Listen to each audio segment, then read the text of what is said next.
The overall goal of the following experiment is to demonstrate a generalized electropolymerization procedure for attaching redox active compounds to electrode surfaces. This is achieved by synthesizing molecules that attach polymerizable functional groups to the redox active center in order to build larger monomeric compounds capable of polymerization. As a second step, the newly synthesized redox active monomeric compounds are placed in an electrolytic solution in a carefully controlled electrochemical cell environment which prepares the monomers for electropolymerization attempts. Next, the monomers are subjected to standard electrochemical experimental procedures in order to induce electropolymerization at the surface of the electrode.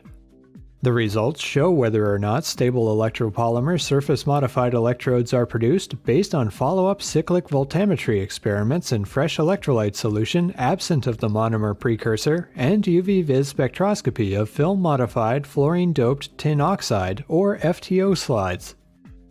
The main advantage of this technique over existing methods like phosphonate or carboxylate metal oxide electrode surface adsorption is that electropolymers are not absorbed to electrode surfaces through easily hydrolyzable covalent bonds, but rather precipitation.